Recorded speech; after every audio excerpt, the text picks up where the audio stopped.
どうも、雨上がり消したの宮迫です。さあ、今、ちょっとやっぱりオリンピックが、あるのかないのか、これの論争が各ワイドショーとかもバンバンやってますし、はい、結果、どっちになるのか、今はちょっとほぼやらない方向に進んでるのかな、もう国会ではもうやらない体で喋ってる議員の方もいらっしゃるから、でも具体的になんでやらないのか、なんでやれないのか、それが細かいとかよくわからないので、有識者といいますか、言うても詳しい、いろいろお話、ほぼ僕ね、この方何でも知ってると思うんです。フランスのひろゆきさんにちょっといろいろご意見を、はい、するしない、やった方がいい、やめた方がいい、どっちなのかっていうのを聞いてみたいと思います。はい、もう繋がっております、フランスと。ひろゆきさんお願いします。よろしくお願いします。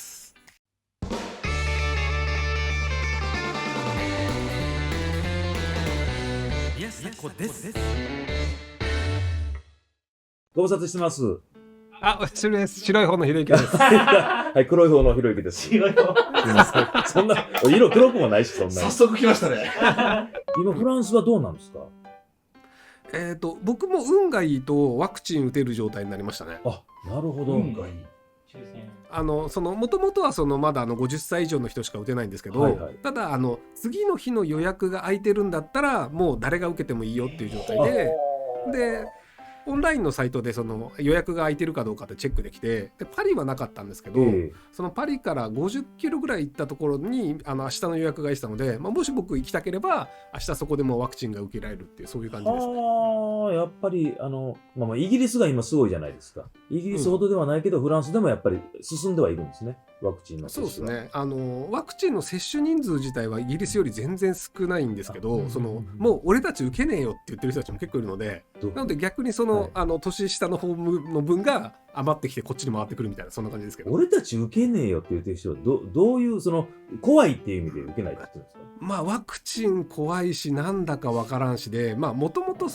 コロナウイルス関係なくワクチンとかなんか体に薬品入れるのはいかがなものかな派閥の人たちもいたので、そういう人たちはやっぱり受けたくないよねと。あとアストラゼネカのワクチンで失神しちゃった人がいるとか、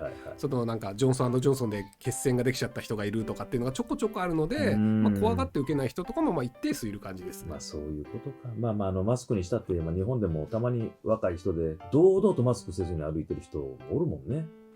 それも考え方の違いですから。こっちだとかなりレアですからね。そうですよね。いや普通に昨日歩いてたもん、マスクする若い女の子が。いや注意するのも違うし、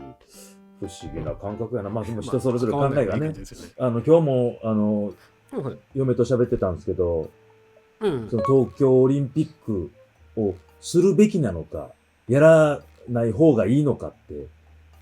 どう思うって唐突に嫁に聞かれたんですけど。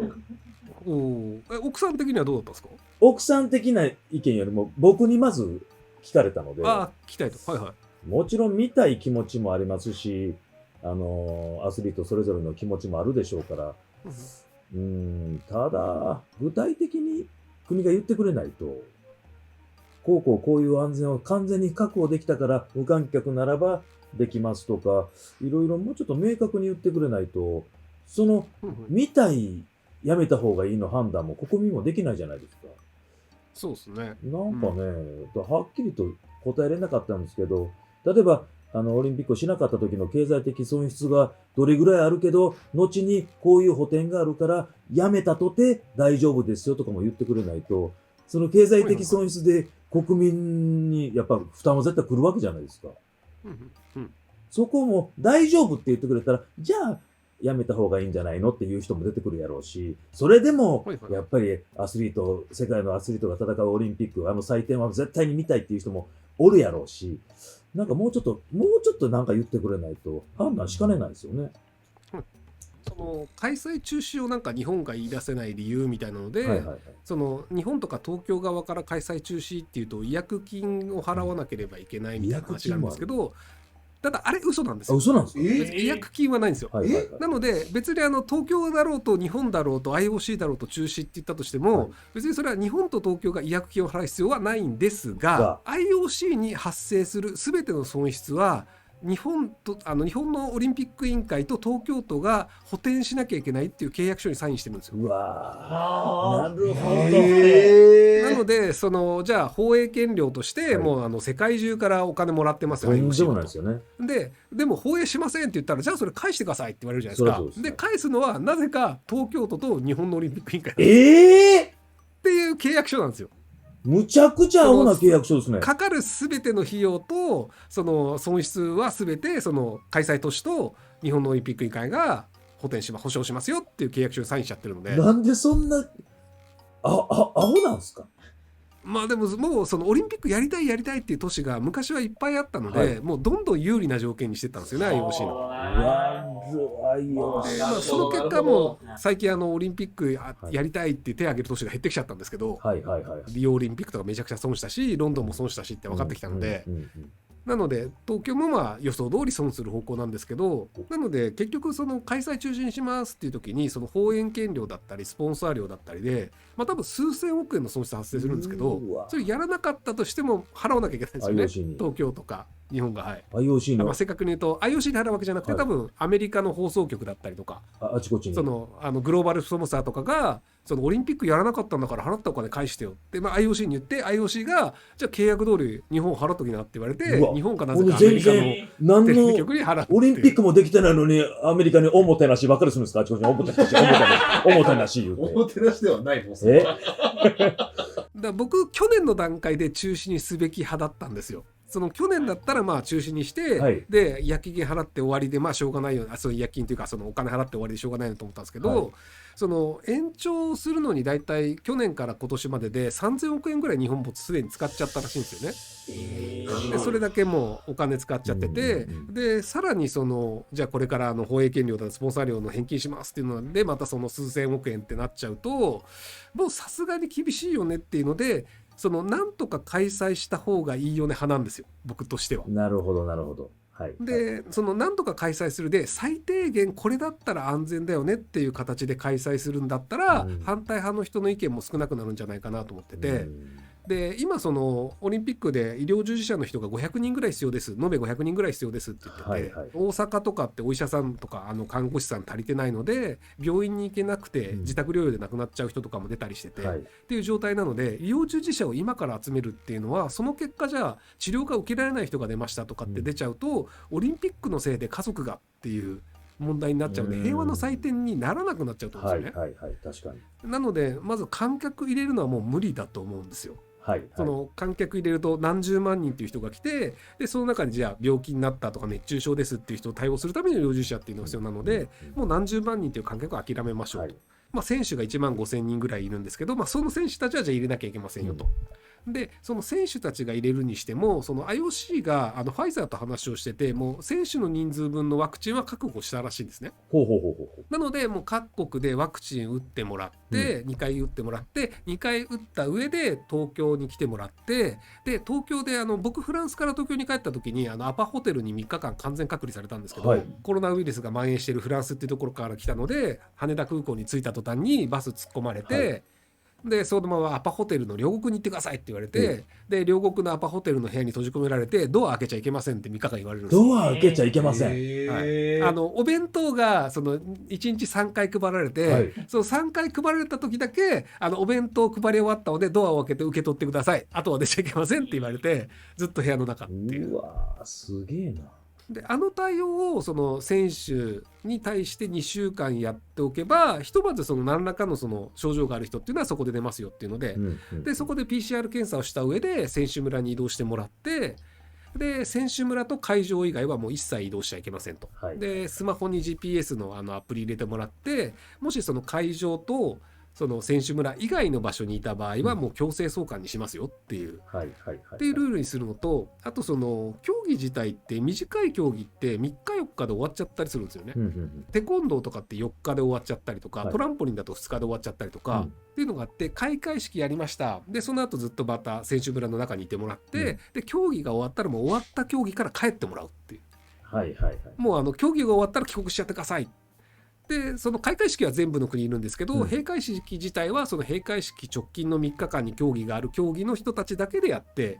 なのでもう早い人たちはどんどん帰ってもらうっていうので選手村の人数を少なくするっていうのと、はいそう日本人との接触っていうのをほぼなくすっていう、その状態であれば医療従事者はそこまで必要ないと思うんですよね。うんうんうんうんであとその外国人記者が来るのどうするのか問題っていうのがあっはいて、もともとイギリスの変異株が日本に入ってきた大きなルートってロイター通信のイギリスの記者だったんですよね。え2週間隔離されなきゃいけないっていうその自主隔離の期間中に、はいイギリスから来たロイター通信の記者が飲み会2回やったんですよね。で飲み会の最中にその飲み会に参加している日本人に感染してっていうのがあって腹立つわ、参加したやつも腹立つな。はい、でそれやっぱ外国人記者も、日本に取材に来た以上やっぱりいろんなところに行っていろんな人の話聞かなきゃいけないじゃないですか、うん仕事だから。そもそも取材しないんだったら日本に来る意味ないわけだから、確かに。なのでやっぱり取材するために外出ていろんな人の話を聞きたいってなっちゃうので、うんもう外国人記者は禁止しちゃった方がいいんじゃないかなと思うんですよね。はあ、なるほど。でその日本にもすでに滞在許可を持ってて日本で働いているその外国人の記者の人たちはいるので、うんもうその人たちに発注してくださいと。うんうん例えばその BBC が今から記者を送りたいって言ったらもうフリーランスで英語喋れる人日本にいくらでもいるので、その人ともうオンラインで Zoom かなんかで契約してその人に仕事してもらってください。なので本国からもう記者を送らないでください。なるほど、なるあとスポンサー関係者っていうのが大体3万人ぐらい来るって言われてるんですよね。ほど。うわ、そのテレビ局だったりとか、はいその大手のスポンサー企業の社員だったりっていうのはいが世界中から来るって言われてるんですけど、その人たちももう日本入っちゃダメだよと。うんうん今ってその日本人とその日本に滞在許可が持ってる人だったりその永住権を持ってる人しか日本に今入れないんですけど、そのルールはもうそのまま適用していくらスポンサー企業だろうと入れませんっていう形でやればなんとかその感染リスクはない形でオリンピックの開催自体はできると思うんですよ。最低限今言われたようなことは徹底できればですもんね。そうですね。なんでただうん選手の家族ぐらいは来てもいいよねとかっていうのも意見としてあると思うんですよね。さすがにやっぱその自分の子供がその金メダル取る時ぐらい親痛いよねとかっていうのがあると思うので、じゃあその選手の家族はどうするかとかはその医療従事者がどれぐらいいるかとか、じゃあ選手村で要は選手村の中で一部屋の中に5人とか暮らしちゃうとみんなに感染しちゃうので、うんじゃあ一部屋の中にはもう2人だけにしますとかっていうので余裕があるんだったらじゃあ家族も入れていいですよとか、そのあくまで最低このレベルでやるっていうのでまだ余裕があるからここだけ増やそうみたいな形で、うんそのみんなが困らない形のオリンピックっていうのはできるんじゃないかなと思ってるんですけど。それも、ひろゆきさん一回、国会乗り込んでそれ全部言いましょうか。今の話。いやいやでももう早く決めないと間に合わないんですよね。そのもうワクチンってファイザーのやつが、1回打ってから2回目までに3週間空けなきゃいけないんですよ。結構わけなかった。で3週間空けて2回目を打って、うんそれで2週間後にようやく効果を発揮するので5週間前に打たなきゃいけないんですよ。あれで日本に入国した後に2週間の待機期間があるとすると、はい7週間前にワクチン打ってなきゃいけないんですよ。はいはいはいはい。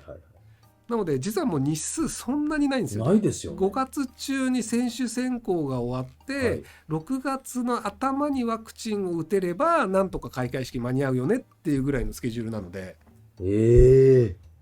なのでこう今から国会行っても間に合わないので、いや、ほんまですね。無理ですね。何よりも、はい門で止められますからね。そうですね。いやー、ひろゆきって名前のろくなやつがいないんで。そんひろゆきでもいいひろゆきはいますよ、いっぱい。天野ひろゆきとかいますから。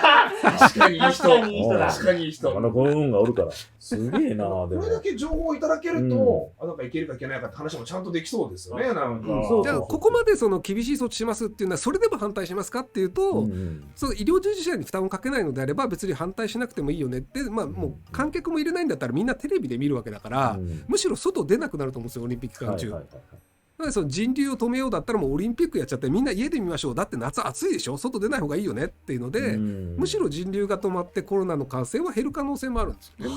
いや、そういう思い切った判断の意見を言っていただければ、それに乗っかろうっていう人がどんどん増えていったら開催できるかもしれないわけでしょ。ねうんさんみたいに最初からやらない体で喋り出されると、それを国会で見てると、もうこの人はもうなんでやるのって聞いてるよ。そうですね。なんであんな腹立つ言い方しはんねん。練習してはんのかな、家で。嫌な言い方を。嫌な言い方。こうやったらんかまた嫌われるぞみた言いな。われるぞみたいな。まあでもいろいろな考え方はあると思いますから、でももう時間がないですからどうなるか分かりませんけども、まあでもオリンピック賛成派の人もそのなんかこうやったら開催できるよっていうのをちゃんと言うべきだと思うんですよね。そうですよねその組織委員会いまだに観客入れる体で動いてますからね。まだ入れるつもりなんですか？無理でしょって。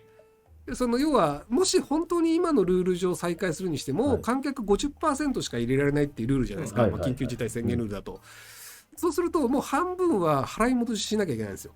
どっちみち。でもいまだに払い戻しも動いてないじゃないですか。どういうつもりなんやろ。何かがあるんですか、裏に。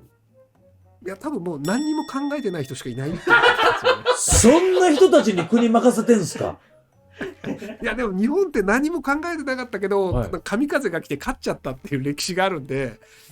何も考えてなくてもなんとかなっちゃう時たまにあるんですよね。いや、まあ確かにありますよ。奇跡的にこうなったみたいなことありますけど、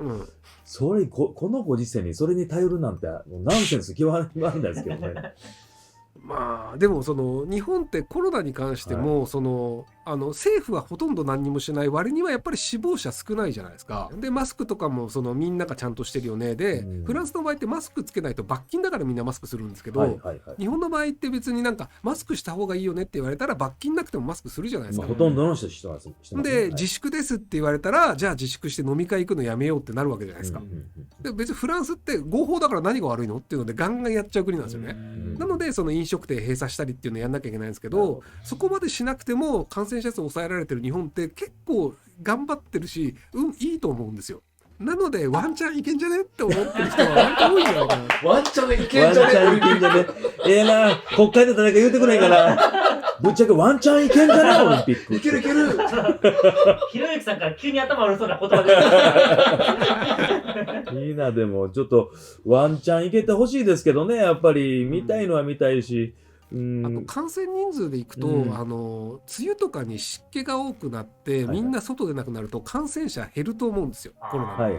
要は雨だからみんな外出ないよねで、湿度が高くなればなるほどウイルスって飛ばなくなるので、で感染が下がりますと、で7月になって今度は暑いからみんなバンバン窓開けるようになるので、むしろ換気が良くなってやっぱ感染者減りますっていうのになるので、その思ったより感染者減ってるからいけるんじゃねっていう空気にもなりそうな気がするんですよ、ね。ワンチャンいけます？ワンチャン。待ってましたね今。ワンチャン欲しがって思った。なるほどな。でもそれにしてもやっぱり時間はないですもんね。そうですね。そうですね。なので選手に関してはもうワクチンを打つっていうのをもう早めにやらないといけないので、そこだけは決めちゃわないと。ちょっともしかしたら開催されないかもしれないけど、どっちみちワクチンはね、コロナはもう世界中で蔓延してるから打っとくべきなものですから、そこは選手の方々は率先していけるいけない関係なく打っといていただけるとね、ワンチャンいけた場合、オリンピックまあでも外国の人たちがそのいろんな理由で来れなかったとしたら、その日本人選手超有利なんで金メダルめちゃめちゃいっぱい取れると思うんですよね。その金メダルの価値どうなんでしょうね。相手いないから。やったーって言えます。まあでもその金メダル日本がどれぐらい取ったかみたいなのとか、他の国がどれぐらい取ったかって、そのモスクワ五輪とかでボイコットがあった時代とか、みんな考えないで各国の金メダル量っていうので足すじゃないですか。まあまあ。なのでその2021東京はああいうのあったよね、もう多分もう10年ぐらいするとみんな忘れてて、なんか昔日本ってオリンピック強かったんだねみたいな感じになると思うんですよ。でも選手同士とか引退した選手同士で金メダル取ってない選手が金メダル自慢された時に、それでもあの時あれやったけどな、その金メダル。その金メダルってほんまに金色みたいなことをね、言われたりするんでしょうね、後に。知ってる人同士はね。なるほどね。いや、でももう何にせよ、できることなら開催してほしいですけど、現状どうなるかわからないですけど、期待はしといて、でも超盛り上がると思いますよ、金メダル取りまくりなんで。そりゃそうです。どの種目でもやっぱ選手日本人やたら多いみたいな。で、他の選手調整できないじゃないですか。そうですよね。本来であれば2ヶ月前とかに来て、その大分県とかの体育館借りてみんなで日本の気候に合わせて練習するっていうのがもう去年の大会が決まってたんですよ。でもそのいろんな地方で練習っていうのができなくなって、飛行機乗って突然来て夏の東京の気候ではい本番ですって言ったら、そんなベストパフォーマンス出せるわけないじゃないですか。でも日本人はもうすでにもう何ヶ月も前から準備してるので、かなり有利だと思うんですよね。ホームアドバンテージすごいな。だから視聴率もめちゃくちゃ上がるし、表彰式ももう日本人金メダル取りまくりだし、で視聴率高いからスポンサーの広告収入とかも上がってって、割と景気いい空気にはなると思うんですよ。これはもうやりましょう。やっていきましょう、もうそうなったら。この今沈んでますからもうほんまにちょっとねワンチャンじゃないけどできることならなんとか完璧にねまあね全部のことを完璧にして開催さえすれば本当にもう一度なんか V 字回復で日本がまた盛り上がっていけたらねいいんじゃないかなと思いますけど、なんか本当にいろいろお話ありがとうございました。はい。すいません。綺麗にまとめていただいてありがとうございます。いや一応いろんな番組司会やってましたので、すいません。ありがとうございます。さあ、というわけで、長々とちょっとお話伺いましたけども、言うてもやっぱりワンチャンオリンピックはあった方がいいですよね。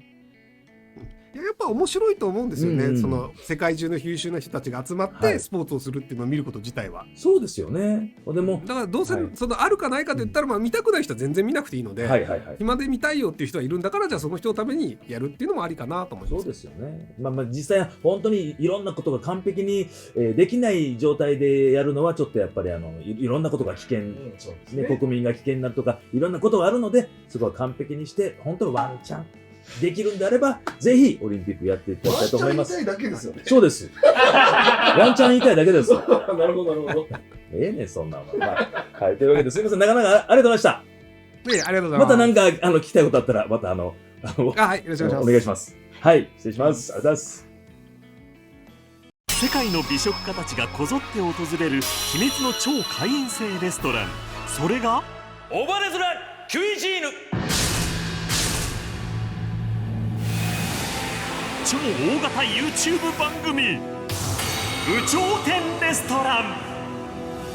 新進気鋭の若手料理人とモンスターシェフとの異種格闘料理対決番組。極限バトルを見逃すな。美味しい、すごい美味しい。皆さん